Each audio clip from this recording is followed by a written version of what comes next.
പ്രിയമുള്ളവരെ, ദനഹായിലേക്ക് സ്വാഗതം. ഇന്ന് നവംബർ 27 ഞായറാഴ്ച. ആരാധനാ ക്രമവത്സരത്തിലെ ആദ്യത്തെ കാലമായ മംഗളവാർത്ത കാലത്തിലേക്ക് അഥവാ ആഗമന കാലത്തിലേക്ക് നാം പ്രവേശിച്ചിരിക്കുകയാണ്. ക്രിസ്തുമസിനായി നാം ഒരുങ്ങുകയാണല്ലോ. ഡിസംബർ 1 നമ്മൾ നോമ്പ് ആരംഭിക്കും. ഈ ആഗമന കാലത്തിൽ കുട്ടികൾക്കും മുതിർന്നവർക്കും മാതാപിതാക്കൾക്കും ചേർന്ന് ചെയ്യാവുന്ന ഒരു അഡ്വന്റ് കലണ്ടറാണ് നമ്മൾ ഉണ്ടാക്കുന്നത്. ഈ ഹാങ്ങറിലാണ് അഡ്വന്റ് കലണ്ടർ സെറ്റ് ചെയ്യാൻ പോകുന്നത്. ഡിസംബർ 1 മുതൽ 24 വരെയുള്ള ഡേറ്റ് ഈ ചെറിയ പേപ്പർ പീസുകളിൽ എഴുതിയിട്ടുണ്ട്. ഈ ഓരോ പേപ്പറിലും ഒരു ബൈബിൾ വാക്യം എഴുതിയിട്ടുണ്ട്. കൂടാതെ ഇതിനുള്ളിൽ കുട്ടികൾ ആ ഡേറ്റിൽ ചെയ്യേണ്ട ഒരു പുണ്യപ്രവൃത്തി അല്ലെങ്കിൽ ഒരു പ്രാർത്ഥനയും എഴുതിയിട്ടുണ്ട്. ഇനി നമുക്ക് 24 ചെറിയ ഗിഫ്റ്റ് ബാഗുകളുണ്ട്. ഇതിൽ 1 മുതൽ 24 വരെ തീയതികളിൽ കുട്ടികൾക്ക് ചെറിയ ഗിഫ്റ്റ് കൊടുക്കാവുന്നതാണ്. അവർ പുണ്യപ്രവൃത്തി അല്ലെങ്കിൽ പ്രാർത്ഥന ചൊല്ലിക്കഴിയുമ്പോൾ അവർക്ക് ചെറിയ ഗിഫ്റ്റ് കൊടുക്കാം. 1-2 ഉദാഹരണങ്ങൾ ഞാനിവിടെ കാണിച്ചിട്ടുണ്ട്. ചെറിയ ഒരു പ്രെയർ ബുക്ക്, കുട്ടികളുടെ പ്രായവും അഭിരുചിയും താല്പര്യവും അനുസരിച്ച് നമുക്ക് gift തിരഞ്ഞെടുക്കാവുന്നതാണ്.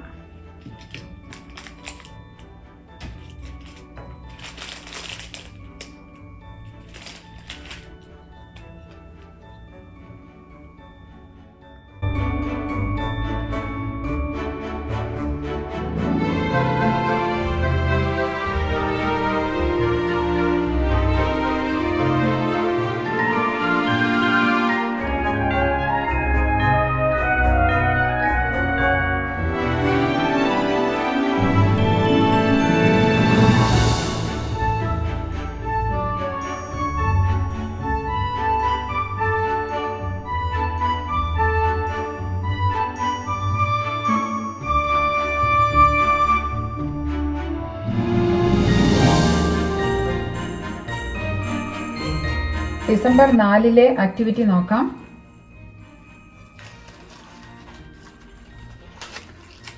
Say rosary with family.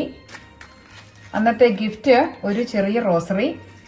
Bible വാക്യം ലൂക്ക് 1:42. നീ സ്ത്രീകളിൽ അനുഗ്രഹീതയാണ്, നിന്റെ ഉദരഫലവും അനുഗ്രഹീതം. ഇനി 24 തീയതിയിലേത് നോക്കാം. ലൂക്ക് 2:11.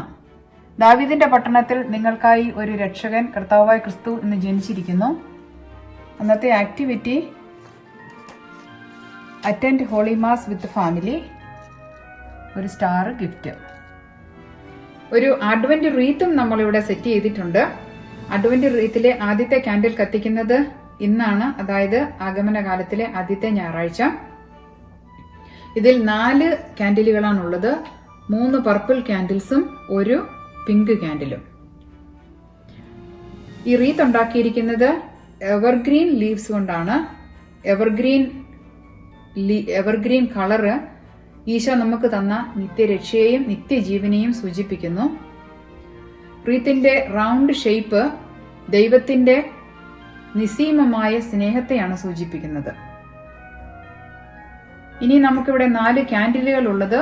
പർപ്പിൾ കളർ രാജ്യത്വത്തെയും റിപ്പന്റൻസ് പശ്ചാത്താപത്തെയുമാണ് സൂചിപ്പിക്കുന്നത്. രാജാതിരാജനായ ഈശോയെ സ്വീകരിക്കാനാണ് നാം ക്രിസ്തുമസിനായി ഒരുങ്ങുന്നത്. അതുപോലെ നമ്മൾ നമ്മുടെ പാപങ്ങളെക്കുറിച്ച് പശ്ചാത്തപിച്ച് നമ്മൾ ക്രിസ്തുമസിനായി ഒരുങ്ങുന്നു. പിങ്ക് കാൻഡിൽ ജോയ്, സന്തോഷത്തെ സൂചിപ്പിക്കുന്നു. ഇനി നടുക്ക് വൈറ്റ് കാൻഡിലുണ്ട്. അത് ഈശോയെയാണ് സൂചിപ്പിക്കുന്നത്. ലോകത്തിന്റെ പ്രകാശമായി വന്ന ഈശോയെ സൂചിപ്പിക്കുന്നു. അഡ്വന്റിലെ ആദ്യത്തെ ഞായറാഴ്ച ആദ്യത്തെ പർപ്പിൾ കാൻഡിൽ കത്തിക്കുന്നു.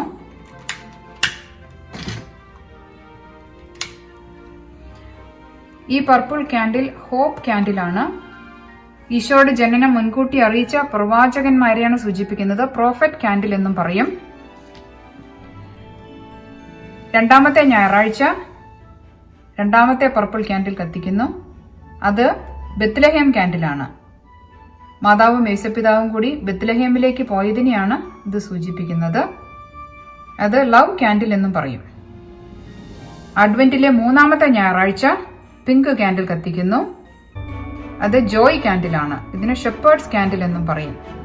സന്തോഷത്തിന്റെ സദ്വാർത്ത ആദ്യം മാലാഖമാർ അറിയിച്ചത് ആട്ടിടയന്മാരെയാണല്ലോ. അഡ്വന്റിലെ 4-ാമത്തെ ഞായറാഴ്ച ഈ 3-ാമത്തെ പർപ്പിൾ കാൻഡിൽ കത്തിക്കുന്നു. അത് പീസ് കാൻഡിലാണ്. ഏഞ്ചൽസ് കാൻഡിൽ എന്നും പറയും. അത്യുന്നതങ്ങളിൽ ദൈവത്തിന് മഹത്വം, ഭൂമിയിൽ സന്മനസ്സുള്ളവർക്ക് സമാധാനം എന്നാണല്ലോ മാലാഖമാർ ഉണ്ണീശോ ജനിച്ചപ്പോൾ പാടിയത്. ക്രിസ്തുമസിന്റെ അന്നാണ് ഈ വെള്ള കാൻഡിൽ കത്തിക്കുന്നത്. അത് ലോകത്തിന്റെ പ്രകാശമായി വന്ന ഈശോയെ സൂചിപ്പിക്കുന്നു.